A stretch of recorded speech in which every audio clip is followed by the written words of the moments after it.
I always thought our love was solid. Samantha and I had been married for 6 years, and on the surface, everything seemed perfect. We had a beautiful home in a nice neighborhood, decent jobs. She was in marketing, I was in it, and a great group of friends. On our anniversary, I expected to celebrate our love with a special dinner and maybe a gift that would remind her of the bond we shared. Little did I know, the night I planned would turn into the beginning of the end. In the weeks leading up to our anniversary, I noticed some subtle changes in Samantha. She started coming home later from work, claiming she was swamped with deadlines. When I asked her about it, she would brush me off, saying I was being paranoid. I tried to ignore the nagging feeling in my gut, but it grew stronger with each excuse. One night, I caught her texting someone at a ridiculous hour. When I asked who she was messaging, she snapped back, "It's none of your business. Can't a woman have friends?" That's when I knew something wasn't right. So, for our anniversary, I decided to surprise her. I thought a heartfelt gift would remind her of our commitment. I spent days preparing a beautiful heart-shaped envelope containing divorce papers. I thought it would be a shocking twist and a wake-up call for her to reconsider her actions. I had hoped she'd realize I was serious about needing honesty in our relationship. As I set the table for our dinner, I felt a mix of excitement and dread. On the night of our anniversary, I waited for her to come home. The clock ticked slowly, and with each passing minute my heart raced. Finally, around 8, she walked through the door looking stunning in a red dress. For a fleeting moment I felt a spark of hope that I was wrong about her. But then I caught a hint of perfume on her that wasn't hers. It was floral, something entirely different from what she usually wore. My stomach churned as I pushed those thoughts aside, excited to celebrate our marriage. We had dinner, and I tried to keep the mood light. But as the evening wore on, my eyes were drawn to her phone. It buzzed, and she quickly grabbed it, making a hasty excuse to go to the bathroom. That's when I decided to take a peek. I felt guilty, like a coward, but I needed to know. I opened her messages, and there it was, flirty texts and photos exchanged with a guy named Mike. My heart dropped. My mind raced, and I felt like I was in a nightmare I couldn't wake up from. I read the texts over and over, each one more damning than the last. My heart was pounding when she returned, and I felt adrenaline coursing through my veins as I confronted her. "Who is Mike?" I demanded, my voice breaking with anger. The look on her face was one of pure shock, but it quickly turned to defensiveness. "What are you talking about?" she replied, her voice rising an octave. I tossed the phone on the table, revealing the truth. "These texts don't lie, Samantha," I shouted, my anger boiling over. Her eyes darted back and forth, searching for an escape. "It's not what you think, you don't understand." She spat, her voice dripping with contempt. Right then, I felt everything I had ever believed about our relationship shatter into pieces. Samantha's frantic excuses filled the air, but they were all just hollow words trying to mask her betrayal.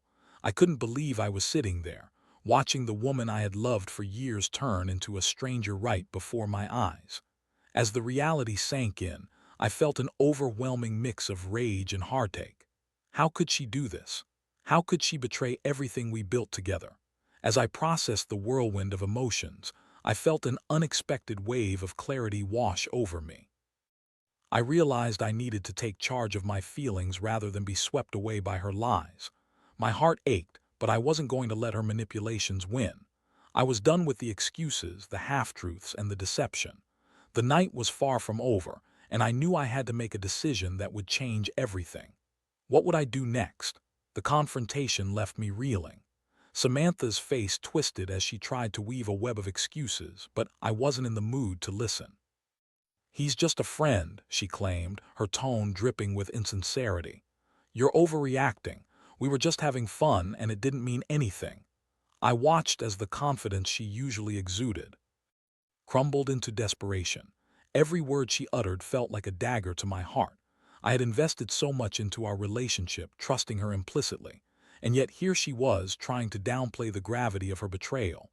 The anger inside me surged like a tidal wave. "Fun," I shot back, my voice cracking with disbelief. "Is that what you call exchanging intimate messages and pictures with another guy? Fun?" Her eyes darted around the room as if she were searching for a lifeline. "Please just let me explain." I was feeling neglected. "You're always working late and I just needed someone to talk to," she said, her voice more pleading than ever. It was a weak defense and I could see the cracks in her facade widen. Did she really think I would buy that? The simple fact was, our marriage had its issues, but I never once thought it would lead her to cheat. In that moment, something inside me shifted. I no longer felt like the wounded husband, but rather the architect of my own fate. I couldn't let her manipulate the narrative any longer. "No, you don't get to turn this around on me. You made a choice, Samantha. You chose to betray me," I said, my tone steady despite the chaos within. "I'm done with your lies." As the words hung in the air, I felt a strange sense of empowerment. For the first time, I realized that I had the ability to take control of my life. I didn't have to accept her excuses or allow her to dictate the terms of our relationship. It was liberating, but it was also terrifying. I was about to step into uncharted territory where the future felt uncertain. Samantha, clearly sensing that she was losing ground, tried to shift her approach. "You know I love you. I didn't mean to hurt you. I was just confused," she exclaimed, her voice rising in pitch, turning desperate. "You can't throw everything away over a mistake." But it was too late for apologies. I could see the truth in her eyes. The betrayal had shattered any trust I once had. I took a deep breath to steady myself, feeling both the weight of my heartbreak and the exhilaration of clarity. "This isn't just a mistake, Samantha. It's the culmination of your choices," I said sternly. "You've crossed a line that can't be uncrossed. I deserve better than to be treated like this." "What do you want from me?" she asked, her expression turning from panic to defensive. "Do you want a divorce? Is that what you want?" The notion hung in the air, heavy and real. I felt a strange sense of liberation wash over me again as I considered her words. I had spent so long trying to salvage the marriage, but maybe it was time to let it go. I realized I didn't want to be with someone who would violate our vows so easily, someone who could lie to my face and then expect me to forgive her for the pain she caused. "I want you to understand the gravity of what you've done," I replied, my voice steady. "You used our anniversary as an excuse to betray me. That says everything I need to know about you, about us."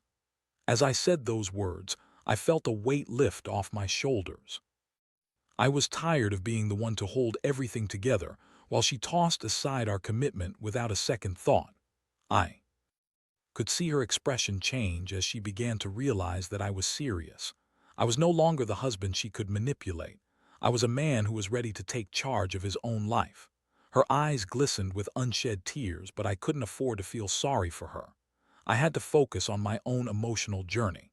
The anger still churned within me, but now it was being replaced by a sense of resolve. I would no longer be a victim of her choices. I would be the architect of my own happiness. I stood up slowly, the atmosphere charged with tension. "I'm going to give you a choice," I said calmly, trying to keep my voice steady. "I will not be a backup plan for you. If you want to fix this, you need to show me that you're willing to change and be honest. But if you can't do that, then maybe a separation is what we need." The weight of those words hung between us. I watched her face flush with a mix of confusion and fear, and I could see that she understood the seriousness of what I was proposing. This was no longer just about anger, it was about the future. That night, as I prepared to sleep on the couch, I reflected on everything that had just transpired. I was shattered, but I also felt a newfound strength rising within me. I knew this was only the beginning of a long journey toward healing and acceptance. I had a lot to figure out, and I was ready to confront whatever came next. The following days were a blur of emotions. I had expected a seismic shift after our confrontation, but the reality was more like a slow, painful unraveling. Samantha spent a few nights at her mother's house, claiming she needed space to think. I leaned into my work, trying to drown out the chaos in my mind, but it never left me. I found myself staring at the walls of our home, the memories of what once was hanging like ghosts in the air. Our anniversary, the day I had hoped would reignite our love, now felt like a cruel joke. When Samantha returned home, the air between us was thick with tension. She looked different, almost smaller, as if the weight of her actions had physically drained her. I'd seen her in various states of distress, but this was different. She seemed vulnerable, and part of me wanted to reach out. But the deeper part of me, the part that was learning to stand my ground, reminded me of the betrayal. Over coffee, the first time we'd shared a meal in days, she finally spoke. "I'm so sorry for everything. I messed up and I don't expect you to forgive me right away," she began, her voice trembling slightly. "I just want you to know that I've been doing a lot of thinking." I wanted to roll my eyes. She had been thinking for days, but now it felt like a scripted performance. "Samantha, I need honesty. You can't just say you're sorry and expect me to forget what happened." "I know," she replied quietly, her eyes darting down to the coffee cup. "I've realized that I took you for granted. I was looking for excitement because I thought you didn't care anymore. It was Mike. It was me. I was selfish." I wanted to believe her words, to see the remorse in her eyes as sincere, but the betrayal lingered like a bitter aftertaste. "You say." "It was selfish, but it was also a choice. You could have come to me and talked about how you felt. I didn't think you'd understand. I thought you were too wrapped up in your work to care," she shot back. The defensiveness in her tone only added fuel to my growing anger. "You could have chosen to communicate instead of running off to someone else. That's what a partner does, communicates." Samantha's eyes filled with tears again, and I felt a flicker of sympathy for her, but I quickly stifled it. I was not the one who had betrayed our vows. I was not the one who had made promises and then turned around to break them. "Look, I don't know what else to say," she said, her voice cracking. "I want to work on this. I want to be better, to be the woman you deserve, but it's going to take time." As she spoke, I felt a rush of conflicting emotions, a part of me wanting to believe her, to hold on to the hope that we could rebuild, but the other part screamed for me to protect myself. Time is something I'm willing to give, but only if we're both committed to making this work. No more lies, no more excuses. "If you want me to trust you again, you have to earn it," I stated firmly. We spent the next few weeks trying to navigate the fallout from her infidelity. I found myself caught in a limbo of hope and heartache. Samantha made an effort. She came home earlier from work, engaged me in conversations, and even suggested couples counseling. But every time she'd touch my hand or try to initiate intimacy, I felt my walls go up. I couldn't shake the image of her with Mike, the laughter they must have shared, or the way she had looked at him. One evening, we attended a couples therapy session. I sat across from her, and the therapist's office felt suffocating. As we discussed our issues, I could see Samantha's genuine desire to change, but I was still haunted by doubt. "I don't want to be just someone who you can lean on when it's convenient," I found myself saying to her therapist. "I want to be someone who is chosen without hesitation." The therapist nodded thoughtfully, guiding the conversation toward rebuilding trust. But when I looked at Samantha, it felt like we were miles apart. The more we talked, the more I realized that I needed to confront my own feelings. I had to be honest with myself about whether I could truly forgive her. As the therapy sessions continued, I started to make progress in identifying my emotions. I had never been good at expressing vulnerability, but I found that I needed to share my feelings, even if it meant admitting how deeply her betrayal hurt me. It was a process, but it felt freeing to lay my heart bare. Still, despite the progress, I couldn't shake the feeling that I was just going through the motions. Our anniversary, the day I had planned to surprise her with a gift, loomed on the horizon, and I was filled with dread. What was I supposed to do? Celebrate the love I once had, or acknowledge the betrayal that had shattered it? In the quiet moments when I was alone with my thoughts, I found myself thinking about what I truly wanted. Did I want to salvage our marriage? Could I see a future with her after everything that happened? Or was it time to accept that we were over and I needed to reclaim my life?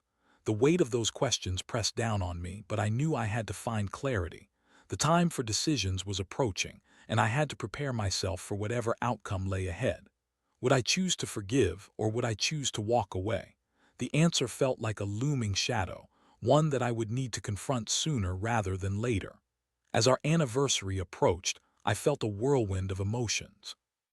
The dread of reliving the day that had turned my world upside down clashed with the flickers of hope I felt during our counseling sessions. Samantha had been putting in the effort, and while part of me was grateful, another part was still bruised and hesitant. I knew I had to make a decision soon, but every time I thought about giving her another chance, Flashes of betrayal flooded my mind, reminding me of the pain. The night before our anniversary, I lay awake, staring at the ceiling, replaying memories in my head. The laughter we had shared, the adventures we'd gone on, the dreams we'd crafted together, they felt like a lifetime ago. I thought about the heart-shaped envelope filled with divorce papers I had once planned to give her. I had envisioned her shock and realization, but now I was unsure if I wanted that to be the end of our story. Later that night, I heard Samantha come into our bedroom, her footsteps tentative. "Hey, can we talk?" she asked softly, breaking the silence. I turned to face her, my heart pounding. "Of course."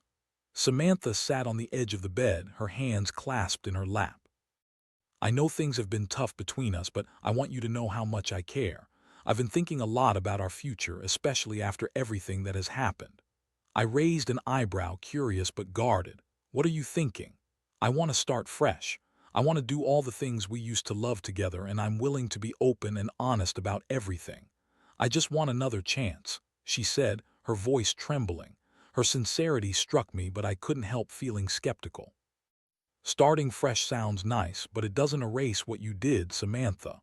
I can't just forget that. You chose to be with someone else. I know, and I wouldn't expect you to, but I want to prove to you that I can be the woman you deserve. I want us to go out tomorrow to celebrate our anniversary like we used to, just the two of us," she urged, her eyes pleading. I felt a wave of conflicting emotions wash over me. Part of me was tempted to take her up on it. It could be a chance to reconnect, to see if we could reignite the love that had once burned brightly between us. But there was another part of me that screamed to walk away, to recognize that nothing would ever be the same again. "I don't know, Samantha. I need time to process everything," I finally said, the weight of indecision hanging in the air. "Take as much time as you need, just don't give up on us," she replied, her voice softening. I watched as she stood up and left the room, leaving me alone with my thoughts. The next day I woke up to a quiet house. For the first time in months, it felt surreal to think that today was our anniversary. I had prepared myself mentally for a day of pain and bitterness, but then a thought struck me. What if I allowed myself to experience happiness again? What if I joined her and explored this possibility of rebuilding? After wrestling with my feelings for a few hours, I finally decided to take a risk. I dug out a small box from the back of my closet that held mementos from our relationship, photos, love letters, and trinkets. I found an old, worn-out keychain that had been a gift from her during our first year together. It was a simple heart, a reminder of what we once had. I could feel my heart pounding as I left the house, determined to be open-minded. We had planned to go to a quaint little restaurant where we had shared many anniversaries. When I arrived, Samantha was already there, and as soon as she spotted me, her face lit up. "Hey, you came!" she exclaimed, rushing over to hug me.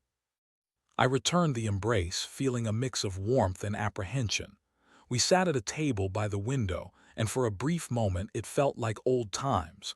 We exchanged small talk, reminiscing about our early dates, and I could see the effort she was putting into the conversation. But as the evening wore on, I couldn't shake the feeling that something was off. While the atmosphere was light, the underlying tension of our circumstances hung in the air. Every time she reached for my hand, I felt a rush of conflicting emotions. It was a tug-of-war between wanting to reconnect and the fear of getting hurt again. As dessert arrived, I took a deep breath. This was it, the moment I needed to confront the elephant in the room. "Samantha, I appreciate everything you've been doing to show me you care, but I can't ignore the fact that you cheated on me. It's still fresh in my mind," I said, my voice steady. "I know," she replied, her expression serious, "but I want to work through this. I want to show you that I can be sincere and faithful. I don't want to lose you." "I understand that, but it's going to take more than just words. I need to see actions that match your promises," I stated. Samantha nodded, her eyes filled with remorse. "I get that. I've been talking to my therapist about it too. I want to rebuild trust, but I know it'll take time." As I looked into her eyes, I could see her vulnerability. It was clear she was serious about making amends, but a part of me was still hesitant. How could I trust that she wouldn't slip back into old habits? "Let's take it one day at a time then," I offered cautiously. "I'm not ready to fully embrace the idea of us again, but I'm willing to see where this goes." Samantha smiled, a glimmer of hope lighting up her eyes. That's all I need right now, just a chance to prove myself. We left the restaurant hand in hand, and for the first time in a while I felt a flicker of optimism. I knew it wouldn't be easy, but perhaps, just perhaps, this was a step in the right direction. It was a fragile hope, one built on a shaky foundation, but I was willing to explore it further. As we walked back home, I realized that my journey was far from over. There were still questions to answer and trust to rebuild, but for now I was ready to take a chance on us, one cautious step at a time. In the weeks that followed our anniversary, things settled into a tentative rhythm. Samantha and I resumed our routine, but now with an unspoken understanding that we were both walking on eggshells. She continued to put in the effort to rebuild our relationship, sending me sweet texts during the day, planning little surprises, and even cooking dinner on weekends. It was heartwarming to see her trying, yet every gesture was shadowed by the weight of her betrayal. We continued attending couples counseling, which had become a pivotal part of our healing process. Each session felt like peeling back layers of pain, exposing raw emotions, and confronting the issues that had contributed to her infidelity. I couldn't deny that Samantha was genuinely working on herself, but I struggled with the constant reminders of the past. One evening, we were sitting on the couch, binge-watching a show that had been our favorite before everything fell apart. I caught a glimpse of her looking at me, her eyes reflecting a mix of hope and fear. "I'm glad we're doing this," she said softly, her voice almost a whisper. "It feels good to be together even if it's not perfect." I nodded, my heart heavy with the weight of our circumstances. "It does, but I'm still processing everything. I've been thinking a lot about what it means to trust again." She shifted slightly, her expression turning serious. "I know I've messed up and I can't expect you to just forgive me. I just hope that we can find a way back to each other." Her honesty caught me off guard. I appreciated her willingness to confront the situation head-on, but it was hard to ignore the fact that her actions had caused irrevocable damage. "I want to believe we can, but it's going to take time, and I need you to understand that," I said. "Of course. I'll do whatever it takes," she replied earnestly. But as the days turned into weeks, the reality of our situation began to settle in like a thick fog. I wanted to give her a chance, but every time we faced difficult conversations, I felt the familiar pang of betrayal rise within me. It was like a ghost that haunted our interactions, reminding me of the past.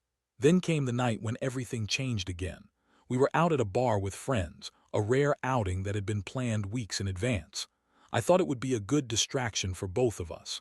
As the night wore on, I noticed Samantha getting increasingly animated, laughing and chatting with our friends. I felt a swell of affection for her, but that warmth was quickly tempered by a sense of unease.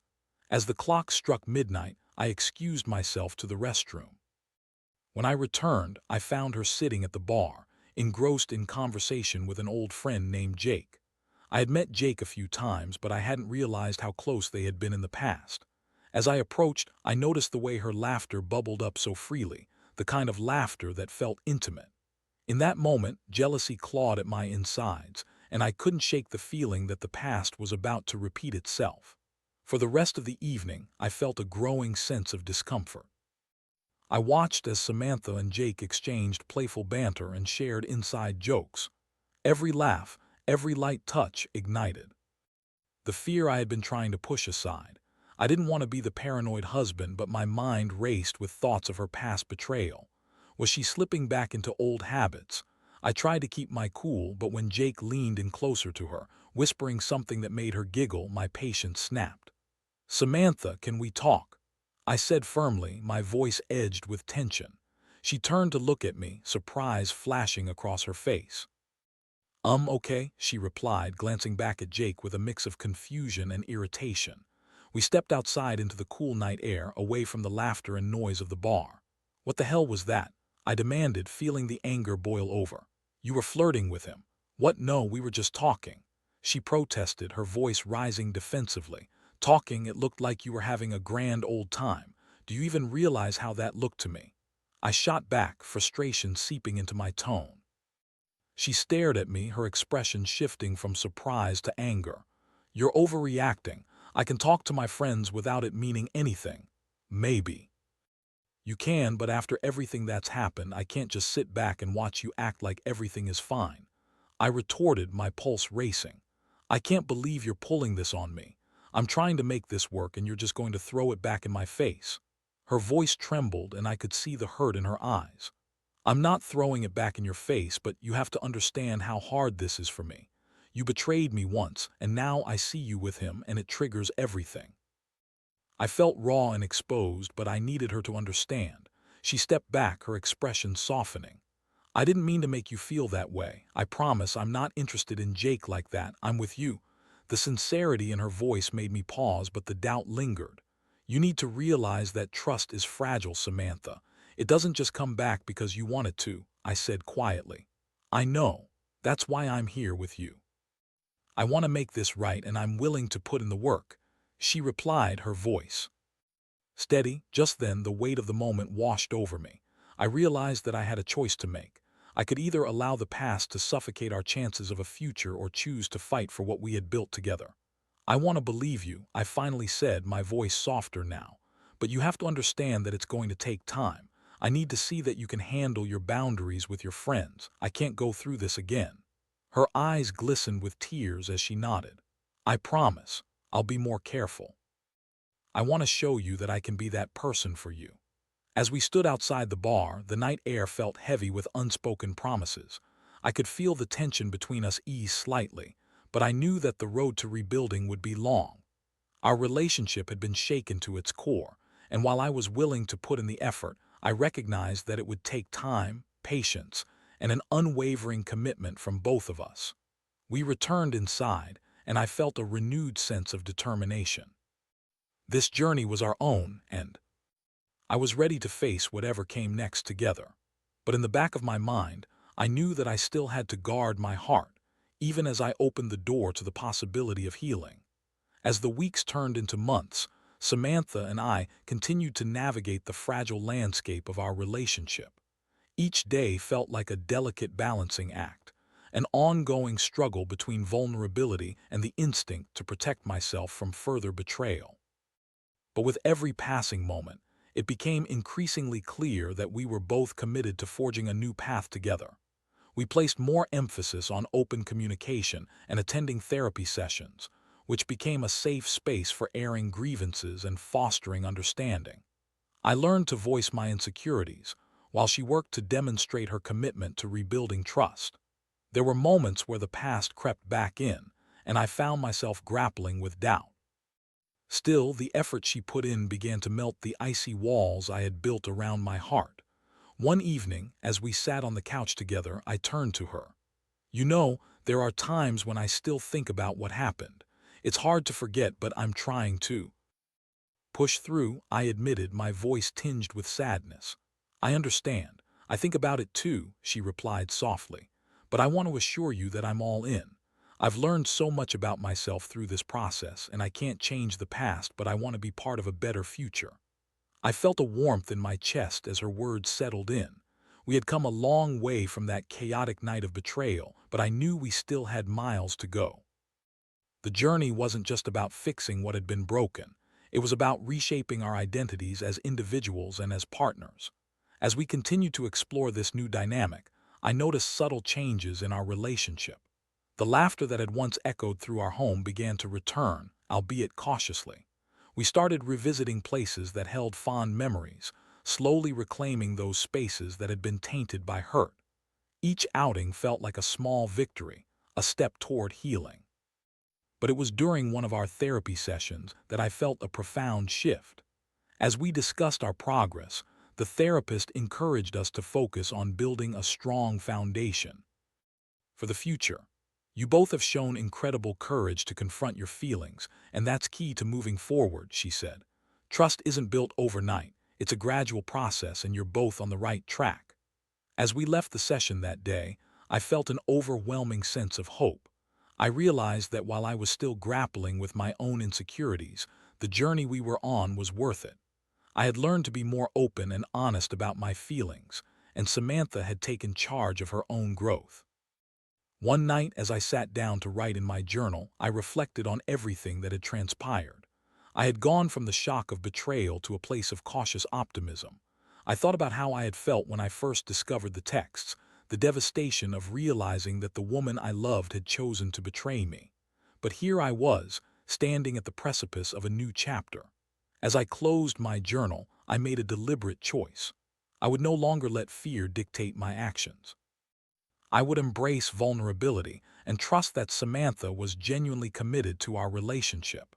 It was a risk, but the potential for a deeper, more meaningful connection was worth that leap of faith. The following weekend, we decided to take a short getaway to the mountains. It felt important to break out of our routine, to find space where we could reconnect without the weight of our past hanging over us. As we hiked through the lush greenery, I could feel the tension gradually melting away. The air was crisp, and the beauty of nature surrounded us. At the summit, we paused to take in the breathtaking view. As I stood there with the wind whipping around us, I looked over at Samantha and saw her beaming smile. In that moment, I felt a surge of affection, a reminder of why I had fallen in love with her in the first place. "Samantha," I said, turning to her, "I want you to know that I'm grateful for everything we've been through. I can't change the past, but I'm committed to moving forward together." Her eyes sparkled with tears. "I feel the same way. Every day, I'm reminded of how lucky I am to have a second chance with you. I'll never take that for granted." Again, we stood there, hand in hand, soaking in the beauty of the world around us. It was a moment of clarity, a realization that love isn't just about the good times, but how you navigate the stormy seas together. As we made our way back down, I felt lighter, and the burden of betrayal began to fade. I understood that healing would be an ongoing journey, but I was ready to embrace whatever came next. I had learned to trust not only Samantha but also myself, to be open to the possibility of renewal. Reflecting on my experience, I would tell anyone facing similar challenges that relationships are complex. Trust takes time to rebuild, but with honesty, communication, and commitment from both partners, it is indeed possible to find a path forward. Life is full of twists and turns, and while we may stumble, it's how we choose to rise and move ahead that truly defines our journey. As I looked at Samantha, I felt a sense of peace wash over me. Together, we were building something new, one step at a time, and for the first time in a long while, I felt excited for the future.